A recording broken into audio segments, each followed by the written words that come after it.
नमस्कार, जोहार। मैं साइमा कुमारी और आप देख रहे हैं न्यूज झारखंड। समय हो चला है देश दुनिया की बड़ी खबरों को जानने का, उनसे अपडेट होने का। तो चलिए जानते हैं आज की बड़ी खबरों को। एयर इंडिया एक्सप्रेस फ्लाइट में कॉकपिट डोर खोलने की कोशिश, 9 आरोपी हिरासत में। सभी टैक्सी ड्राइवर। बेंगलुरु से वाराणसी जा रहा था विमान। बेंगलुरु से वाराणसी आ रही एयर इंडिया एक्सप्रेस के विमान में एक यात्री ने कॉकपिट का दरवाजा खोलने की कोशिश की। उसने दरवाजे में पासकोड डालने की कोशिश भी की, लेकिन कैप्टन ने हाईजैक के डर से दरवाजा नहीं खोला। केबिन क्रू ने उसे रोकने की कोशिश की तो उसके साथ के लोग भी उठकर आ गए। एयरलाइंस कर्मियों ने उन्हें फटकार लगाते हुए सीट पर बैठाया। विमान के कैप्टन ने एयर ट्रैफिक कंट्रोल को इसकी जानकारी दी। एटीसी ने एयरपोर्ट अथॉरिटी को बताया। विमान के वाराणसी में लैंड होते ही सीआईएसएफ ने आरोपी और उसके 8 साथियों को हिरासत में ले लिया। वाराणसी पुलिस ने बताया कि सभी बेंगलुरु के निवासी हैं। बाबतपुर चौकी में उनसे पूछताछ की जा रही है। सभी के मोबाइल और कॉल डिटेल चेक किए जा रहे हैं। लोकल पुलिस के जरिए एड्रेस वेरिफिकेशन भी कराया जा रहा है।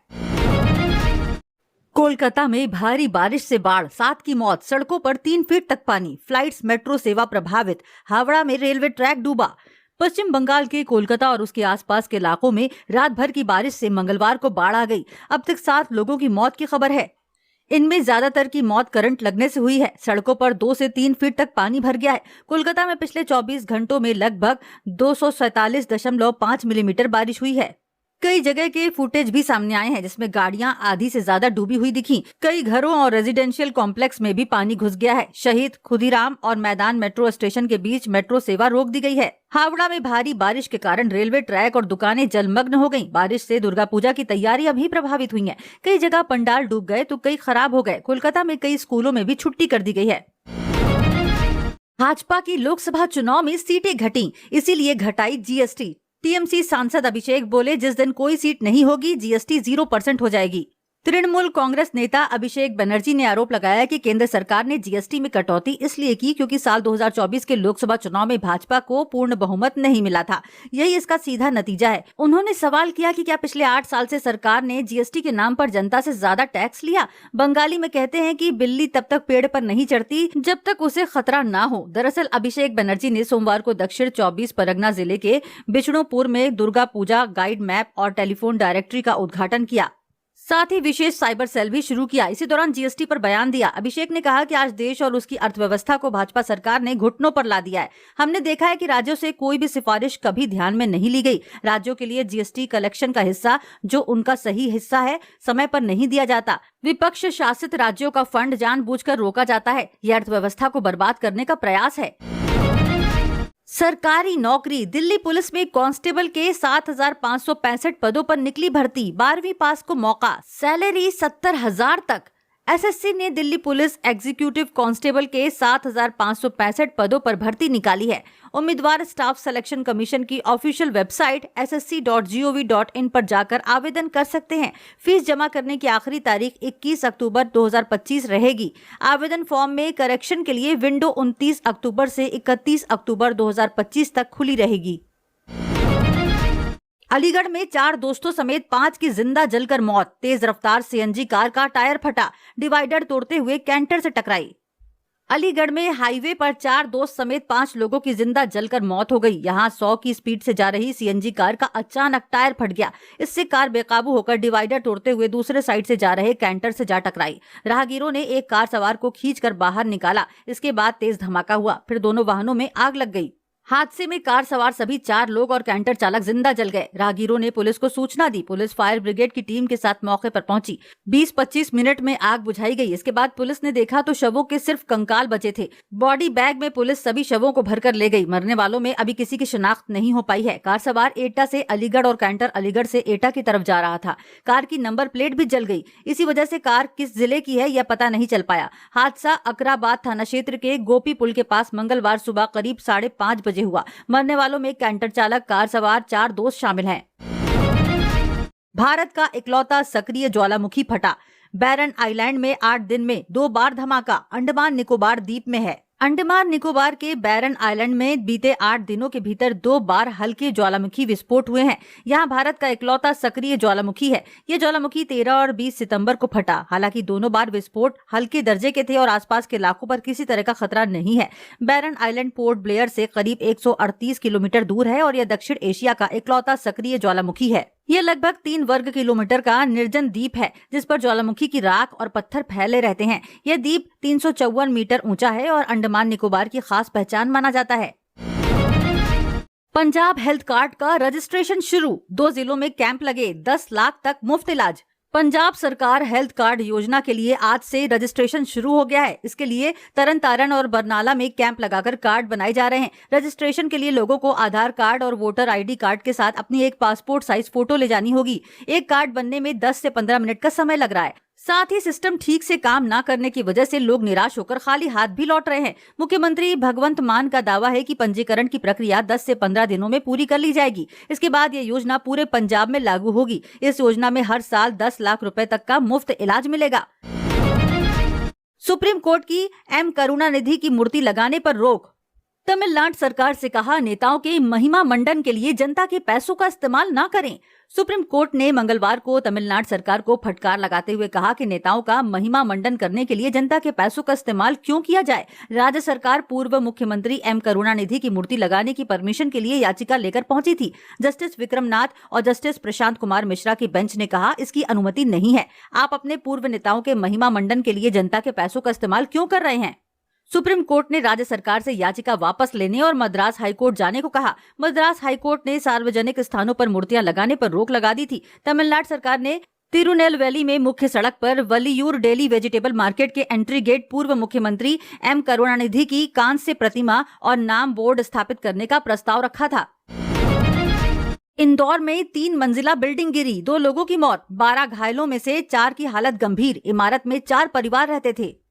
इंदौर में सोमवार रात करीब 9:15 बजे बड़ा हादसा हो गया। शहर के रानीपुरा इलाके में 3 मंजिला मकान गिर गया। इसमें एक युवती समेत 2 लोगों की मौत हो गई जबकि 12 घायल हो गए।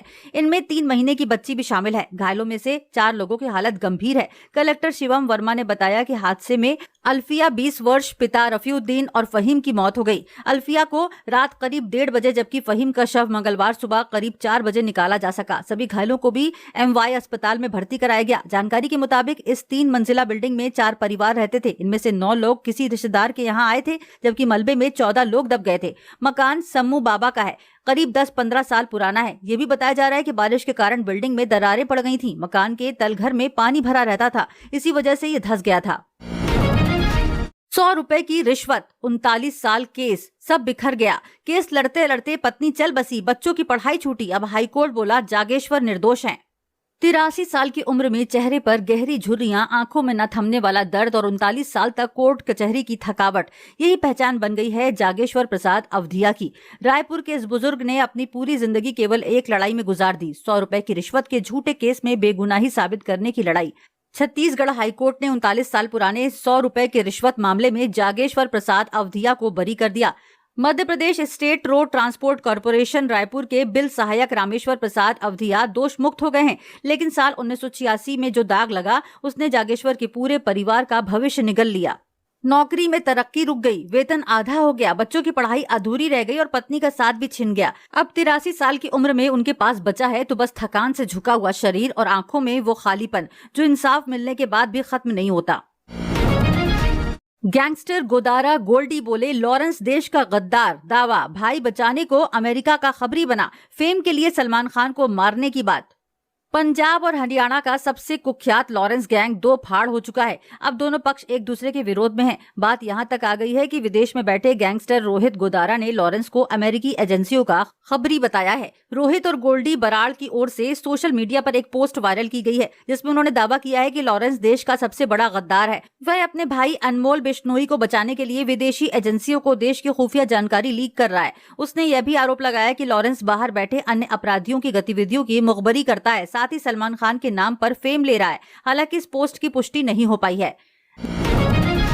दिल्ली हाईकोर्ट बोला एक्स्ट्रा मैरिटल अफेयर क्राइम नहीं, इसके नतीजे खतरनाक। कहा जिसकी शादी टूटी वह पति या पत्नी के प्रेमी से हर्जाना मांग सकता है। दिल्ली हाईकोर्ट ने सोमवार को कहा कि व्यभिचार यानी एक्स्ट्रा मैरिटल अफेयर अपने आप में कोई अपराध नहीं है, बल्कि यह एक वैवाहिक वजह है जिसे तलाक या वैवाहिक विवाद के मामलों में आधार बनाया जा सकता है। जस्टिस पुरुषेंद्र कौरव ने कहा कि कोई भी पति या पत्नी अपने साथी के प्रेमी पर मुकदमा कर सकता है और अपनी शादी तोड़ने, आपसी प्रेम को नुकसान पहुंचाने के लिए आर्थिक मुआवजे की मांग भी कर सकता है। यह इसलिए कि इसके नतीजे खतरनाक हो सकते हैं। याचिका में पत्नी ने पति की प्रेमिका से भावनात्मक नुकसान और साथी की हानि के लिए मुआवजा मांगा है। हालांकि पति और उसकी प्रेमिका को नोटिस जारी किया गया है ताकि इस बात पर फैसला हो सके कि शादी टूटने की वजह महिला है या नहीं। अहमदाबाद पुलिस इंस्पेक्टर की रेबीज से मौत, स्ट्रीट डॉग ने काटा था, इन्फेक्शन पूरे शरीर में फैल गया था। अहमदाबाद सिटी पुलिस में ड्यूटी पर तैनात पुलिस इंस्पेक्टर की रेबीज से सोमवार की शाम मौत हो गई। तबीयत बिगड़ने पर उन्हें रविवार की रात केडी हॉस्पिटल में भर्ती करवाया गया। जांच में पता चला था कि रेबीज का इन्फेक्शन उनके पूरे शरीर में फैल गया है। 50 साल के इंस्पेक्टर वनराज सिंह मंजारिया 25 सालों से पुलिस बल में काम करते थे। उनके रिश्तेदारों ने बताया कि उन्हें डॉग्स पालने का बहुत शौक था। उनके फार्म हाउस में डॉग्स थे। कुछ दिन पहले ही वो एक स्ट्रीट डॉग लाए थे। इसी डॉग के काटने से उनके पैर के नाखून में चोट लगी थी। हालांकि मंजारिया को इसका पता नहीं चला या फिर उन्होंने इसे सीरियसली नहीं लिया। मंजारिया के एक वरिष्ठ सहयोगी ने बताया, शुक्रवार दोपहर उन्हें अचानक तेज बुखार आया। इसके बाद उन्हें हाइड्रोफोबिया और एरोफोबिया हुआ और हालत तेजी से बिगड़ती गई। उन्हें पहले एक निजी अस्पताल में भर्ती करवाया गया था। हालात बिगड़ने पर केडी हॉस्पिटल रेफर किया गया। इलाज के बावजूद उनकी हालत बिगड़ती गई और कई अंगों ने काम करना बंद कर दिया था। उनके एक अन्य सहयोगी ने बताया कि सोमवार को उन्हें हार्ट अटैक आया और जांच के बाद डॉक्टरों ने उन्हें मृत घोषित कर दिया। सरकारी नौकरी बीएसएफ में 1121 पदों पर भर्ती के लिए आवेदन की आखिरी तारीख आज। 10वीं 12वीं पास तुरंत करें अप्लाई। बीएसएफ की ओर से हेड कांस्टेबल के पदों पर भर्ती निकली है। इस भर्ती के लिए आवेदन की आखिरी तारीख आज यानी 23 सितंबर तय की गई है। उम्मीदवार ऑफिशियल वेबसाइट rectt.bsf.gov.in पर जाकर आवेदन कर सकते हैं। सोना ऑल टाइम हाई पर 1343 महंगा होकर 1,13,000 पार। चांदी की कीमत भी 1,181 बढ़ी, अब 1,34,000 प्रति किलोग्राम पर पहुंची। आज यानी मंगलवार 23 सितंबर को सोने चांदी के दाम एक बार फिर नए हाई पर पहुंच गए हैं। India Boolean and jewellers association के अनुसार 10 ग्राम 24 कैरेट सोना 1,343 रुपए बढ़कर 1,13,498 पर पहुंच गया है। कल सोना 1,12,155 के ऑल टाइम हाई पर था। वहीं चांदी भी 1,181 रुपए महंगी होकर 1,34,050 रुपए पहुंच गई। कल इसका भाव 1,32,869 रुपए प्रति किलोग्राम के ऑल टाइम हाई पर था।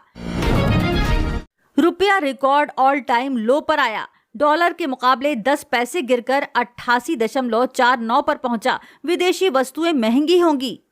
रुपया आज 23 सितंबर डॉलर के मुकाबले अब तक के सबसे निचले स्तर पर पहुंच गया है। सुबह के कारोबार में रुपया 88.49 तक लुढ़क गया, जो 2 हफ्ते के ऑल टाइम लो 88.46 को पार कर गया। सुबह रुपया 10 पैसे की गिरावट के साथ 88.41 प्रति डॉलर पर खुला। सोमवार को डॉलर के मुकाबले रुपया 12 पैसे की गिरावट के साथ 88.31 पर बंद हुआ था। ये गिरावट तब हुई जब एशियाई बाजारों में डॉलर में थोड़ी सी कमी आई थी।